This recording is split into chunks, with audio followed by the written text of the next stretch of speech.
Hi, I'm Keith and welcome to my art studio. Whenever I make one of these videos, and I make lots of them, I imagine a group of guys sitting in a dorm room or an apartment, eating pizza, drinking beer, sitting back in the recliners and couches, watching my videos going, "Hey man, that's some pretty cool stuff up there. That guy's pretty good." I don't know who actually watches this stuff. I have no idea. But that's the image I have because whenever I go to my son's house, that's the way it kind of looks. And he watches a lot of YouTube videos. He doesn't watch mine because I'm his dad. Okay. Anyway, today I put out this weekend about 5 or 6 different works of art. This is the last one. It's Sunday. I'm tired. I'm cranky. And I'm not making any more videos. But I will because I can't stop. It's kind of a habit now. But this here is another one of my dragon videos. And, I thought, this guy might turn out okay. I don't know. But I've been on a roll. I mean, a good roll. Because some of the stuff in this image is just fantastic. And I'm going to brag on myself. And, nobody else does. Nobody else says anything. I know you guys don't. Because you guys never comment. And none of you guys subscribe. So I'll just give myself compliments and say, you know what? I love the way that blue is right there. That eye kicks ass. I'm not going to use foul language in my videos. There's probably kids that watch this stuff. But anyway, this is my spitting dragon. See that stuff there? He's spitting out crap. I don't know what it is. Started off with I sprinkled some ink on accident and I incorporated it into my work. Because as an artist, that's what you do. You take the bad situations and you turn them around and make them into good situations because you can always fix stuff. You can always fix anything. Well, unless it's on paper. If it's on canvas, like this guy up here, you can't really see all of him, but there's most of him. Those guys you can really fix because you can just paint right over it. But I have a lot of paper on this one, so you got to be a little bit more creative. So I'm Keith. I make art. This is my 410th video. I think I have 405 subscribers. I'd like for you to be my 4,000th because I need lots and lots and lots and lots of subscribers. And I hate begging for this. I really hate begging for it. But nobody pays me for this, and it's just a hobby. And I hope you like it. The least you could do is go down there, hit the subscribe button, and maybe make a comment and say, you know what? I don't like that spit. It's kind of gross. It looks like chewing tobacco. Or say, that eyeball looks like something I made in 4th grade. You suck. It doesn't suck. It's really actually pretty cool. I made that with acrylic paint. So this guy starts off with pencil, like usual. I use the 2B, the 6B, and the 8B. Someday I'll go over what that means with you. If the 8B is super soft lead. 2B is what you get in school. It's your regular pencil. I don't go into the H's because I don't use hard pencils. I have no need for it. Then I use ink wash. I'm an ink wash nutbag. I use it all the time. Then I use straight ink out of the bottle. You can watch me actually dip into the bottle and paint this up because I love the blacks. If you're into comic book art, and I'm guessing, because most of my followers are males between 18 to 35, so you guys are probably all into like comic book art and know how the blacks, thick lines and cross hatching all work. If you're not, just check this out. So I do a lot of cross hatching. I do a lot of thick and thin lines, or mainly thick lines. I do the blacks. I mean black India Higgins black ink right out of the bottle. That's the coolest thing. And then I go over the end with some little bit of a thick acrylic paint.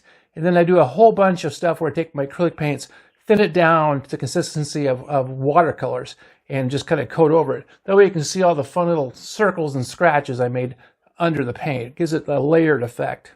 So, and of course, my dragon has to have hair on it because I love making that hair effect. It's really super cool to do that.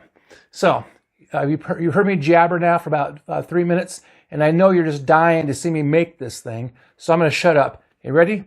1, 2, 3, go. Imagine a world where the bold lines of comic book art collide with the enchanting landscapes of fantasy. What if iconic heroes and mystical creatures came to life in a vibrant new style? Today, we're diving into the exhilarating fusion of comic book aesthetics with fantasy masterpieces. Picture this, a dragon rendered in dynamic panels, breathing fire that leaps off the page, or a fearless knight battling shadows, each strike bursting with energy and color.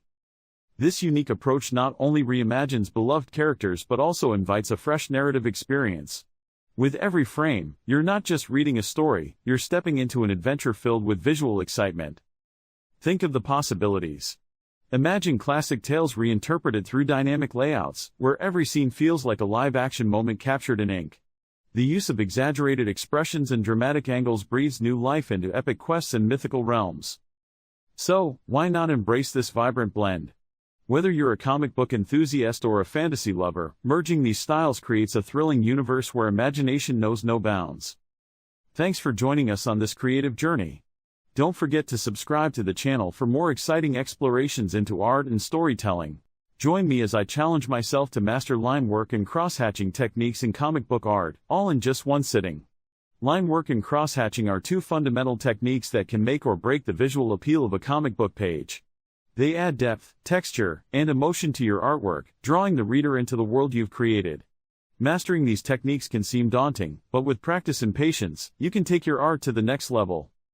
One of the biggest challenges artists face when working with line work and cross-hatching is achieving consistency. It's easy to get caught up in the excitement of creating a new piece, but inconsistent lines and shading can quickly detract from the overall impact. Another challenge is managing shading effectively. It's a delicate balance between adding enough depth and avoiding overwhelming the piece. Many artists also struggle with choosing the right tools and techniques for the job. And then there's the fear of experimentation. Trying new things can be intimidating, especially if you're not sure how they'll turn out. To overcome these challenges, let's dive into some techniques for mastering line work. Varying line weights is key to creating visual interest. Think about using a range of line weights to convey different textures and emotions. For example, thicker lines can be used for bold, expressive strokes, while thinner lines can be used for details and textures. Different pen types can also help achieve unique effects. Some pens are great for creating smooth, flowing lines, while others are better suited for bold, expressive strokes. When it comes to cross-hatching, it's all about patterns. From simple hatching to complex cross-hatching, the right patterns can add incredible depth and texture to your work. By experimenting with different patterns and techniques, you can develop a range of skills that will take your art to the next level. Let's take a basic sketch and see how we can transform it into a fully realized piece using line work and cross-hatching. Starting with a simple outline, I can begin adding depth and texture with carefully varied line weights. As I build up the shading, I can start to see the form take shape, and with the addition of cross-hatching patterns, the piece really starts to pop. By working through this example, I hope you can see just how these techniques can be applied in real time. The key is to be patient and take your time, building up layers of line work and cross-hatching to create a rich, detailed image. As I add more details and textures, the piece starts to feel more dynamic and engaging. And with a few final touches, we can see the finished piece come together. In conclusion, mastering line work and cross-hatching techniques takes time and practice, but the payoff is well worth it. By incorporating these skills into your comic book art, you can add depth, texture, and emotion to your work, drawing readers into the world you've created.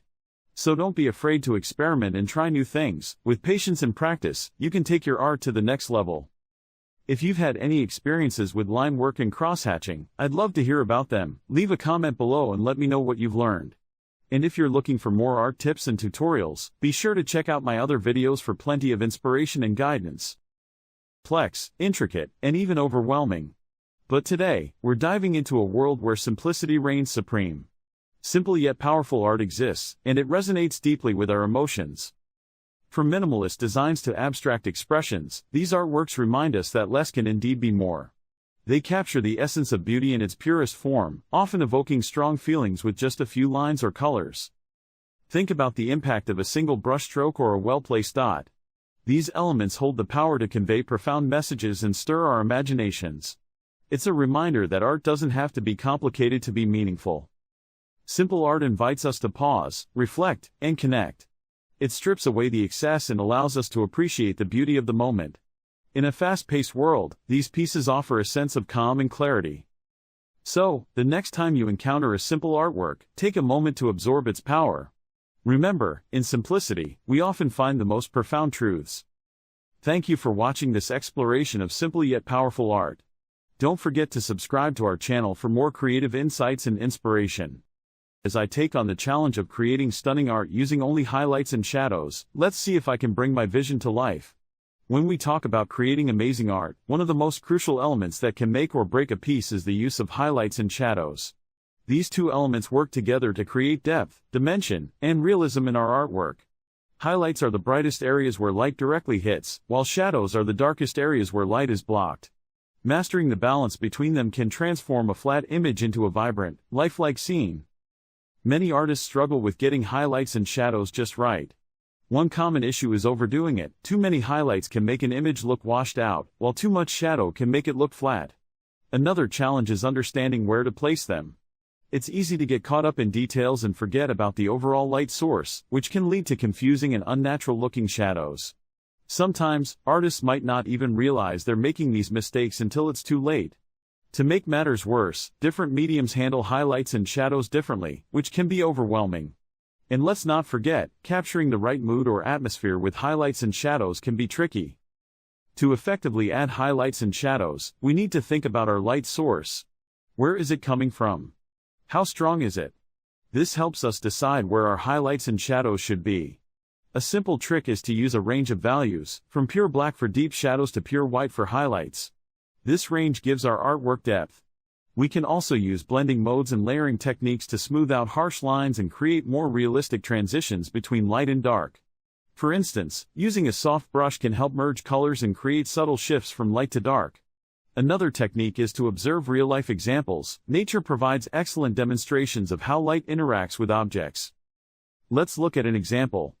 Imagine a simple still life with a ball on a table.